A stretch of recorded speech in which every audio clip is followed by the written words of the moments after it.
Hey there, Bible buddies. I've got another Bible review for you today, and this one is the absolute best Bible that I have in my vintage Bible collection. You can forget the Godfather, the Judge, the Eagle. They are all surpassed by this one particular model.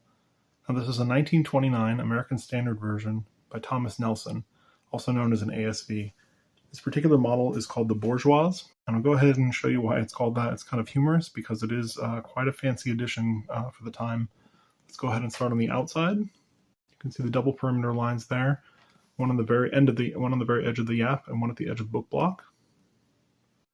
Now it is a very clean presentation.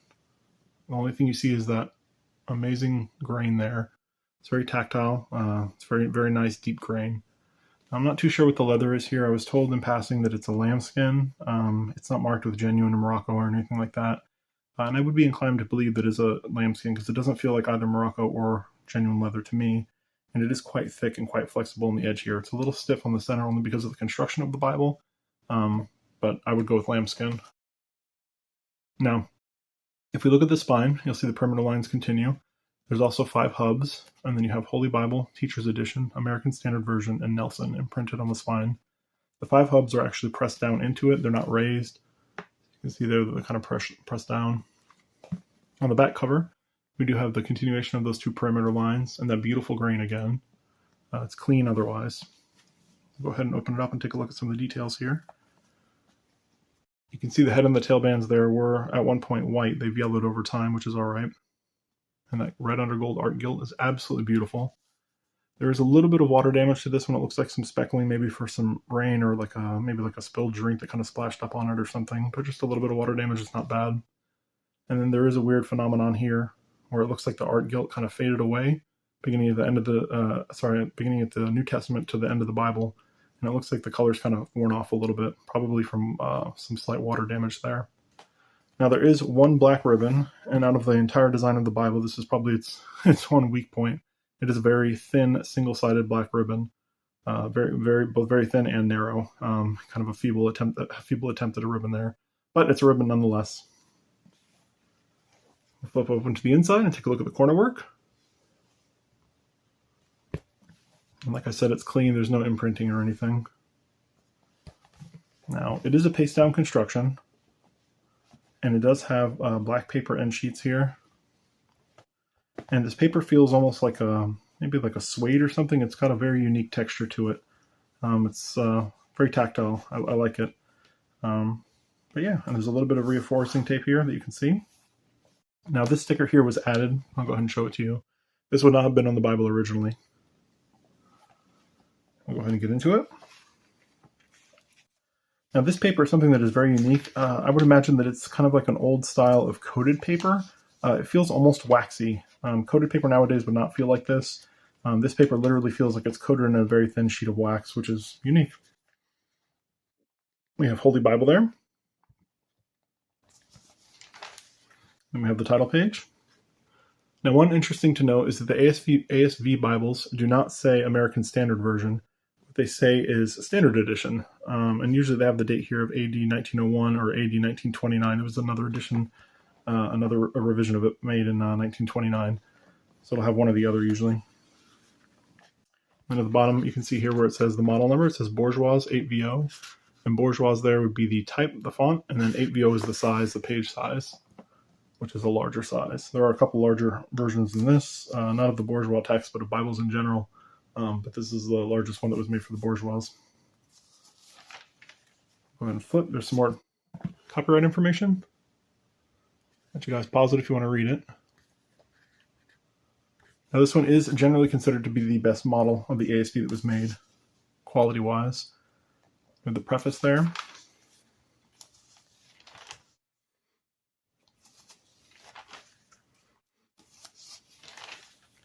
Then we have the table of contents, and it gets right into the biblical text, the first book of Moses, commonly called Genesis. Take a look at the text there for you. Go ahead and pause and take a closer look if you'd like. We'll flip the page and get a little bit more information. So what we have here is a double column paragraph setting, right? Very nice. We do have center column references, and there's a dividing line here that indicates that, this top half is for the left column, and the bottom section here is going to be for the right column. It is interesting to note that they do try and match up the location of the cross-references to the verse that they're referencing, if they're able to do so. Obviously for this top half, it's going to be condensed more, but in this bottom half, they're able to do it a little better. Now there are translator footnotes down here. You have the page number. Up at the top, you have the name of the book. You have a running header. Then you have your starting chapter and verse and your ending chapter and verse for the page. Go ahead and go through some of it.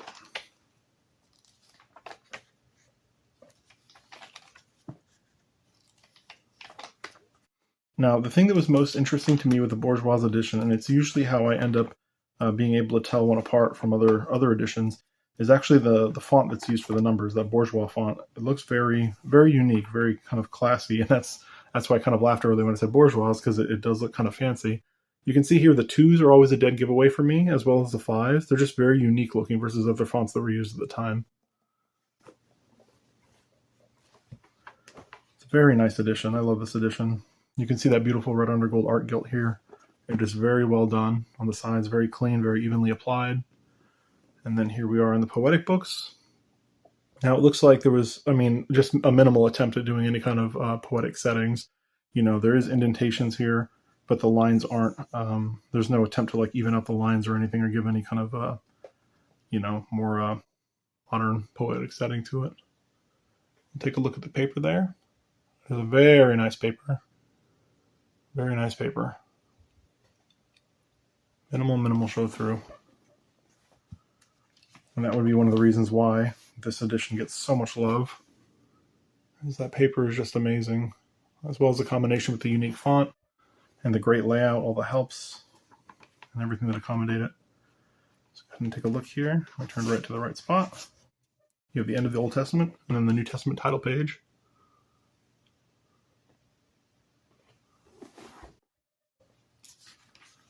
The reverse side of that, a little bit more copyright information for you. We have the preface to the New Testament. Then we have the Gospel according to Matthew. Gets right into it. Now this is a black letter text, so we're not going to see any red letters, which might be a blessing to some out there. I don't mind either way, to be honest. I kind of prefer red letter if it's done well. But it is a black letter text, a specific edition. We'll go ahead and flip to the end. There are quite a bit of helps in this edition. So we're at the end of Revelation here. We'll take a look. Now, I don't know if the camera can pick it up, but there is some rippling here. So I would imagine at some point the bottom of this Bible got wet and it caused some bleed within the art gilt here on the bottom of the page, and it just kind of seeped up into the page. And again, like I said, it's kind of at the beginning of the New Testament all the way through the end of the Bible. But we'll go ahead and see the rest of the Bible. And there's no sort of title page or anything. It just gets right into the helps. And you can see, this is just a huge chunk of helps that's left at the back of this Bible. So this one says consecutive daily Bible reading. And I'll go through this one only because this is such a nice edition. This is a little calendar there. You do have some maps. We'll go a little bit quickly.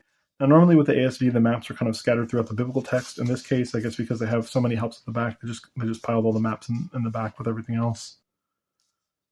Now the maps are pretty basic. They're certainly not like any of the other editions we've been looking at recently.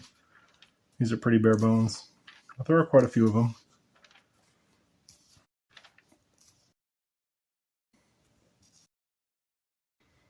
Now there are several editions of the ASV. There's the Minion, which is a smaller size. There's another company called Star, I believe, that makes some modern editions of the ASV, and the other one to have would be probably the Prolific Industries ASV.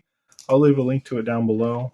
That one uses a Thomas Nelson text, but it is a much larger edition than this because the paper that it uses is extremely thick. But that one is a modern production, so you can still get that if you're interested in reading the ASV in paper format.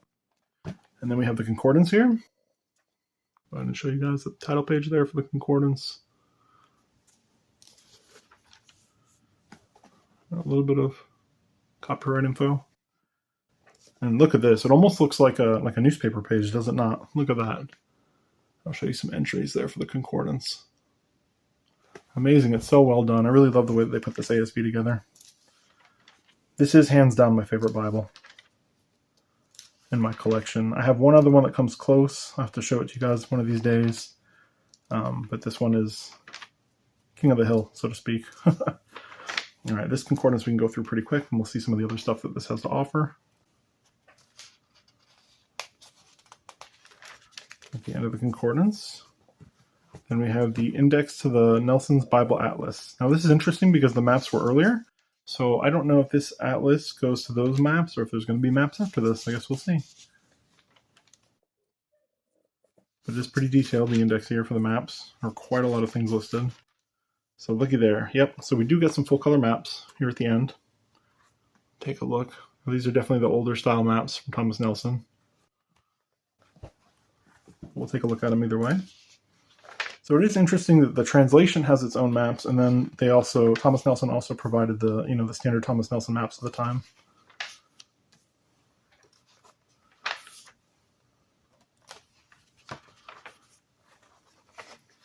And again, there's that water damage at the bottom of the page. And then we have the very last page here, the flyleaf, with the model number information on it. And it says EDA 750. And that's it. So, Bible Buddies, this is an absolutely beautiful edition. These do not come up almost ever. I have only come across, maybe a handful of Bourgeois text ASVs. They're very rare. You do see Bourgeois text King James versions. So there is something that's kind of a very similar footprint to this, and layout and text option, text font option like this in KJV. But certainly this ASV edition is extremely rare. I have a couple of them in my possession. This one certainly is in the best condition. I have one that has a little bit better text block, but a much worse cover. So I'm not sure what I'm going to do with this one. I might hold on to it. I have a fellow Bible buddy who really has been having his eye on this for quite a while. So I might let it go his way. I'm still thinking about it.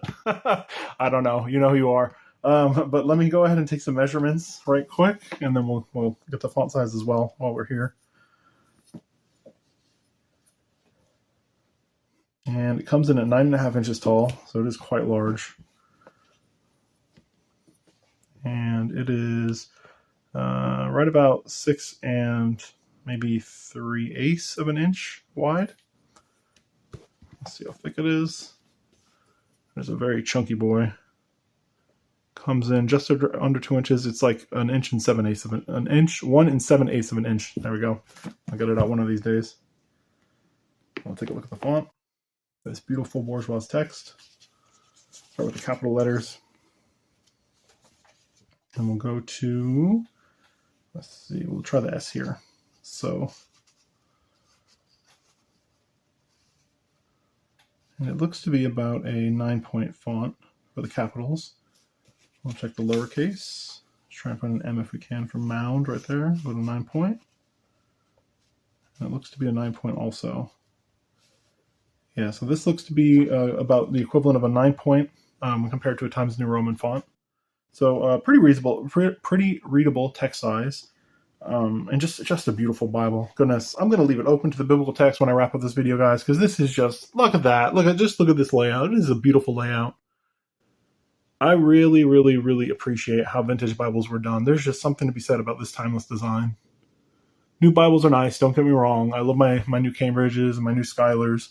And my Allens, etc. But to me, this one really just the best. Bible Buddies, if you guys have any questions, comments, concerns for my well-being, please leave them down below.